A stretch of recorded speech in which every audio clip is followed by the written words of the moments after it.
Hello दोस्तों, कैसे हैं आप सब। उम्मीद करता हूँ आप बहुत अच्छे होंगे। आज हम लोग सीखने वाले हैं सर्कल, जिसको हिंदी में कहते हैं वृत्त। हम आज इस पे एक लेक्चर लेने वाले हैं। तो सबसे पहले what is circle.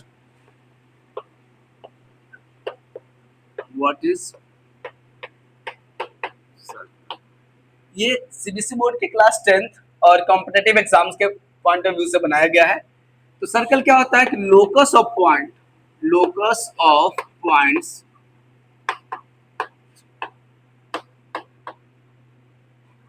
moving in a plane from a fixed point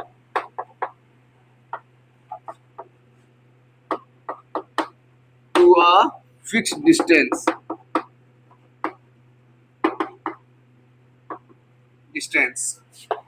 is called circle। ये क्या कहलाता है? Circle. where fixed point is called center of circle and fixed distance is called radius of circle. ठीक है, मैंने आपको क्या बताया कि किसी भी प्लेन में ढेर सारे पॉइंट्स अगर मूव कर रहे हैं, मूव करना मतलब घूम रहे हैं, ऐसे घूम रहे हैं कि उन्होंने एक फिक्स्ड पॉइंट को मान लिया कि हम लोग उससे एक बराबर दूरी पे घूमेंगे। तो जब किसी फिक्स्ड पॉइंट से बराबर दूरी पर अगर सारे पॉइंट से घूमने लगेंगे तो वहां पे एक सर्कल ट्रेस हो जाता है दोस्तों। और जो फिक्स्ड पॉइंट उन्होंने मान लिया है, जैसे आप सपोज कर लीजिए आप अपने घरों में या खेतों में एक घुट्टे यानी डंडा या पेग गाड़ दीजिए। आप उसको एक रस्सी से बांध करके ऐसे पकड़ करके और दूर होकर के बिल्कुल टाइट पकड़े रखिए और गोल गोल घूमिए उसके चारों तरफ। जो फिक्स्ड पॉइंट है, जो आपका खुटा है, वो हो गया सेंटर, और आपने जितनी लंबी रस्सी रखी है वो हो गया रेडियस, और जब गोल गोल घूम के आपने जो एक पाथ बना दिया वो बन गया सर्कल। तो जिस तरह से देखिए ये फिक्स्ड पॉइंट है दोस्तों, तो ये हमारा क्या हो गया, ये वाला फिक्स्ड पॉइंट, ये रेडियस कहलाएगा। रेडियस किसका? सर्कल का। तो रेडियस ऑफ सर्कल। और यहां से यहाँ की दूरी या यहाँ से यहाँ की दूरी या यहाँ से यहाँ की दूरी या यहाँ से यहाँ की दूरी सभी आपस में बराबर है ना दोस्तों। ये सभी आपस में कैसे हैं? बिल्कुल बराबर दूरी पे होंगे। इसको हम बोलते हैं रेडियस ऑफ सर्कल। क्या कहेंगे? Radius of circle. Is it clear? यहां तक किसी को कोई डाउट नहीं होने वाला है। अगर आप सपोज कर लीजिए ये हमारा एक प्लेन है, इस प्लेन में अगर हम एक सर्कल ड्रॉ कर देते हैं। अब ये सर्कल क्या करता है कि इस प्लेन को कितने हिस्सों में डिवाइड करता है, कितने पार्ट में डिवाइड करता है? ये 3 पार्ट में डिवाइड करता है। कैसे मैं बताता हूं। जैसे सपोज कर लीजिए कुछ पॉइंट लिखता हूं, ए, यहाँ पे बी है, यहाँ पे हमारा सी है, यहाँ पे डी है, यहाँ पे ई है दोस्तों, और यहाँ पे एफ है।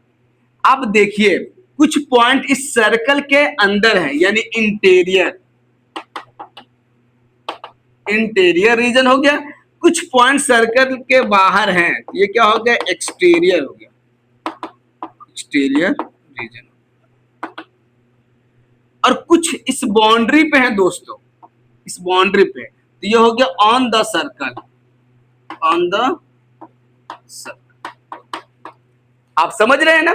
तो ये सर्कल जो है किसी भी प्लेन को 3 पार्ट में डिवाइड करता है, 3 पार्ट में, interior part, exterior part and on the boundary lines. ये 3 पार्ट में डिवाइड करते हैं। ये बड़ा इंपॉर्टेंट है। कई बार एमसीक्यू में एक क्वेश्चन पूछ दिया जाता है, a circle divides any plane into 1 point, 1 region, 2 region, 3 region, या 1 पार्ट, 2 पार्ट, 3 पार्ट, 4 पार्ट। इस तरह से आपसे पूछा जाता है। तो याद रखना, कई बार लोगों को लगता है कि एक सर्कल प्लेन पे ड्रॉ करते हैं तो 2 ही रीजन है, एक अंदर और एक उसके बाहर, लेकिन नहीं, 3 पार्ट में डिवाइड करता है। ये आपको याद रखना है। ये ट्विस्ट आपको समझ में आ रहा होगा। अब इसके बाद क्या करते हैं दोस्तों, आइए नेक्स्ट हम आपको बात करने वाले हैं। ये हमारा प्लेन है, प्लेन में क्या था? हमारा सर्कल था। अब क्या करते हैं दोस्तों, अगर मैं कोई भी 2 सर्कल ड्रॉ करता हूं, ये कैसे दिखाई दे सकते हैं? 1, जो कभी एक दूसरे से मिले ही नहीं। एक तरीका तो ये हो गया। दूसरा तरीका देख लीजिए दोस्तों, एक ये और एक ये हो गया। तीसरा तरीका देख लीजिए दोस्तों, एक ये और एक ये हो गया। तो एक ऐसा रीजन हो सकता है कि एक दूसरे से कभी कांटेक्ट ही ना करें। एक ऐसा रीजन हो सकता है कि केवल एक पॉइंट पे कांटेक्ट करें, और एक ऐसा रीजन हो सकता है कि दो अलग अलग पॉइंट पे कांटेक्ट कर ले। जैसे यहाँ हमारा P हो गया, ये Q हो गया, ये A हो गया।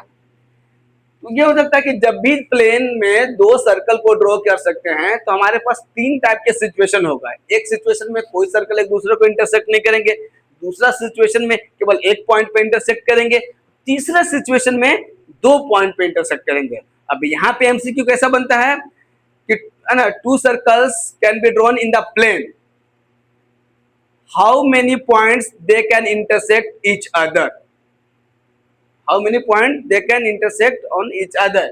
तो मैक्सिमम कितने हो सकता है, तो दो, और मिनिमम पॉइंट पूछ दे कम से कम कितने पॉइंट पे एक दूसरे को इंटरसेक्ट करेंगे, मिनिमम 0 और मैक्सिमम 2। आपको ये याद रखना है, जब भी कुछ दो सर्कल को किसी प्लेन में ड्रॉ करेंगे तो मैक्सिमम 3 पॉइंट नहीं, मैक्सिमम 2 पॉइंट पे इंटरसेक्ट करेंगे और मिनिमम 0 पॉइंट पे इंटरसेक्ट करेंगे।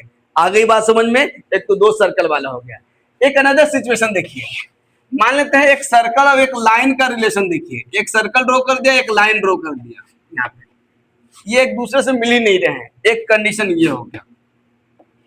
दूसरा, एक सर्कल ड्रॉ कर दिया और एक लाइन ऐसे ड्रॉ कर दिया दोस्तों, जो केवल एक पॉइंट पे मिल रहा है P, ए भी हमारा एक लाइन है। तीसरा सिचुएशन देख लीजिए दोस्तों, ये हो गया हमारा, यहाँ A और B पे इंटरसेक्ट कर रही है। एक सर्कल और एक लाइन का रिलेशन भी देखेंगे एक प्लेन में, तो तीन कंडीशंस है। एक बार they will never intersect with each other, यानी वो कभी एक दूसरे पे इंटरसेक्ट नहीं करेंगे। एक सिचुएशन ऐसा हो सकता है कि they will intersect at a point, केवल एक पॉइंट पे इंटरसेक्ट करेंगे। और एक ऐसा होता है कि दे can intersect each other at 2 points, दो पॉइंट पे इंटरसेक्ट करेंगे। इसमें भी मैक्सिमम 2 पॉइंट हो सकता है, उससे ज्यादा पॉइंट पे इंटरसेक्ट नहीं करेगा। तो यहाँ तो कोई रिलेशन ही नहीं बना सॉरी, यहां अगर एक पॉइंट पे इंटरसेक्ट करता है दोस्तों, तो फिर इस लाइन को बोलते हैं टेंजेंट लाइन। टेंजेंट लाइन यानी स्पर्श रेखा, स्पर्श रेखा। और अगर एक पॉइंट से ज्यादा पे इंटरसेक्ट कर दे, इस तरह से दो पॉइंट पे, तो इस वाले लाइन को बोलते हैं सिकेंट लाइन। सिकेंट लाइन, जिसको बोलते हैं छेदक रेखा, छेदक। ये याद रहेगा कि एक सर्कल और एक लाइन के बीच का रिलेशन यदि एक पॉइंट पे इंटरसेक्ट करेगी तो स्पर्श रेखा यानी टेंजेंट लाइन, दो पॉइंट पे इंटरसेक्ट करके चली जाएगी तो क्या हो जाएगा, छेदक रेखा यानी सिकेंट लाइन हो जाएगा। ये आपको क्लास 10th में बहुत ही जरूरी पढ़ना है। Is it clear to everyone? उम्मीद करता हूं समझ में आ रहा होगा। तो प्लीज मेरे चैनल को सब्सक्राइब करना ना भूलें और अपने दोस्तों के साथ जरूर शेयर करें। फ्री ऑफ कॉस्ट आपको सारे वीडियोस मिलने वाला है। अगर आप सब्सक्राइब करते हैं तो आप हमें सपोर्ट कीजिए। आपको कंप्लीट किसी तरह की कोई डाउट है तो आप हमें कमेंट सेक्शन में पूछ सकते हैं। इसके बाद आ जाइए, देखिए टेंजेंट वाली से हमें बहुत इंपॉर्टेंट चीज यहां पढ़ना है। ये हमारी लाइन है AB, P पॉइंट पे इंटरसेक्ट कर रही है। ये हमारा सर्कल का सेंटर है। अब देखिए इस सेंटर से इस P पॉइंट को मिला दीजिए। एक डिस्टेंस ये हो गया इस लाइन की दूरी, इससे यहां मिला दीजिए और इससे यहां मिला दीजिए। अब मान लेते हैं ये हमारा क्या है, C है और ये R है, B एक अनदर पॉइंट है। अब देखिए OP क्या है, रेडियस के बराबर है, ठीक है। अब OC क्या हो गया, रेडियस से, सर्कल से बाहर आ गया तो रेडियस से बड़ा हो गया OP से। और OR भी क्या हो गया दोस्तों, OP से बड़ा है। तो O से इस लाइन की अगर हम डिस्टेंस की बात करेंगे तो सबसे शॉर्ट जो लेंथ है वो क्या है, OP। तो आप देखते हैं कि किसी पॉइंट से किसी लाइन की दूरी जो शॉर्टेस्ट होता है वो उस लाइन पे परपेंडिकुलर होता है। From a point to a line, shortest distance from a point to a line is the perpendicular. तो सबसे शॉर्ट जो डिस्टेंस होता है वो उस पर परपेंडिकुलर होता है। इससे ये रिलीज होता है, इससे ये पता चलता है कि ये वाला जो होगा परपेंडिकुलर होगा, यानी यहाँ पे 90 डिग्री के एंगल बनाता है। तो आपको ये याद रखना है कि सेंटर से पॉइंट ऑफ कांटेक्ट पे जो हम रेडियस ड्रॉ करते हैं वो परपेंडिकुलर होता है टेंजेंट पे, यानी इस टेंजेंट पे क्या होता है, ये परपेंडिकुलर होता है। ये बात समझ में आ गई? किसी तरह की कोई आपत्ति तो आप हमसे फिर से कमेंट में पूछ सकते हैं। देखिए ओपी एक दूरी है, सेंटर से रेडियस हो गया, क्योंकि पॉइंट ऑफ कांटेक्ट पी कहां पे है, इस लाइन पे भी है और सर्कल पे भी है। सी लिया तो इससे जस्ट बाहर है, आर और बाहर हो गया, क्योंकि अब इसके अलावा चूंकि यही लाइन पे है तो इसके अलावा जो भी पॉइंट लेंगे उससे बाहर हो जाएगी। तो ओसी क्या हो गया, बड़ा हो गया रेडियस से ओपी, ओआर भी बड़ा हो गया, तो सबसे ओ से सबसे शॉर्ट डिस्टेंस क्या है, ओपी है। चाहे ओ से इस पर हजारों डिस्टेंस खींच कर देखिए, सबसे जो शॉर्टेस्ट है वो ओपी है। तो सबसे शॉर्टेस्ट डिस्टेंस उस पर क्या होता है, परपेंडिकुलर होता है किसी पॉइंट से किसी लाइन पे, तो ये परपेंडिकुलर हो गया। क्लियर है ना? अब आइए एक बड़ा इंपॉर्टेंट थ्योरम आपको बताने वाला हूं।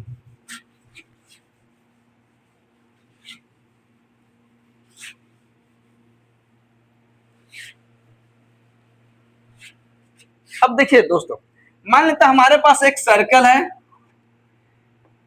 अब एक पॉइंट है यहाँ पी सर्कल के बाहर है तो एक्सटर्नल पॉइंट कहलाएगा।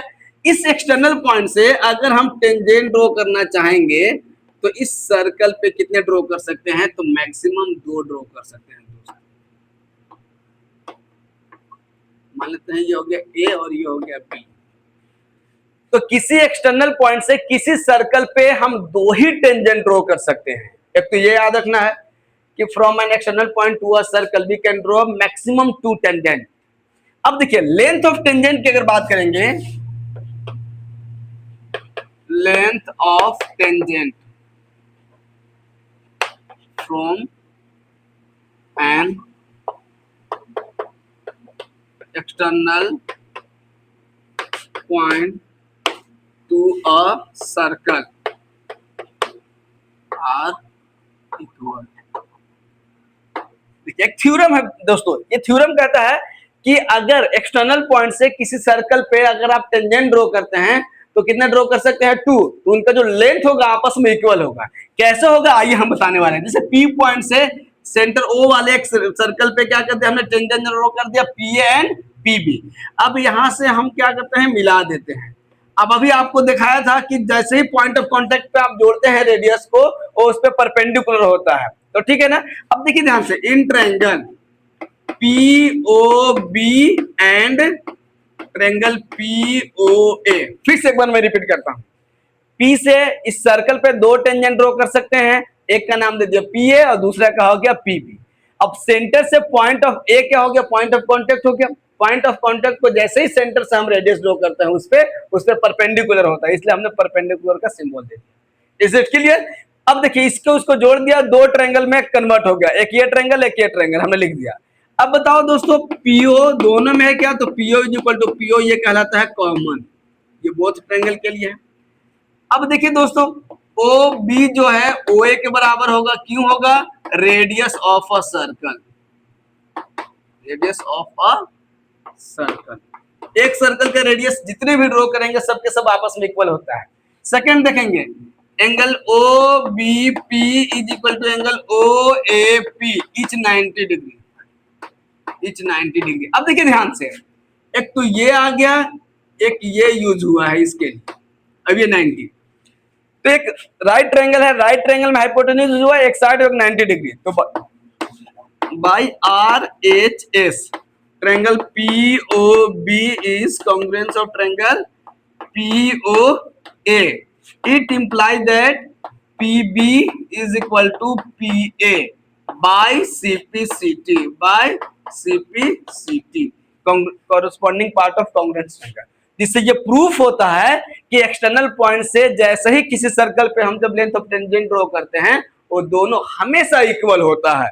तो ये कई बार 2 मार्क्स में क्वेश्चन पूछा गया दोस्तों, तो इसे जरूर आप सॉल्व कर लेंगे, बहुत ही आसान है, बिल्कुल मुश्किल नहीं है। तो ये हो गया। अब इसी के बेसिस पे क्लास 10th के जो सर्कल चैप्टर है घूमने वाला है, सारा जो भी क्वेश्चंस हम लोग पढ़ेंगे इसी बेसिस पे, इसी आइडेंटिटीज को और इसी थ्योरम को यूज करके हम लोग सॉल्व करेंगे। बस आपको ये याद रखना है कि length of tangent from an external point to a circle are equal, हमेशा ये याद रखना है। और बाकी जो भी क्वेश्चन है इसके बाद हम आपको ढेर सारे क्वेश्चन कराने वाला हूं, तो सेकंड लेक्चर हमारा जरूर देखना। और मेरे चैनल पे पहली बार आए हो तो प्लीज सब्सक्राइब करके करना ना भूले और अपने दोस्तों के भी साथ शेयर करें। धन्यवाद।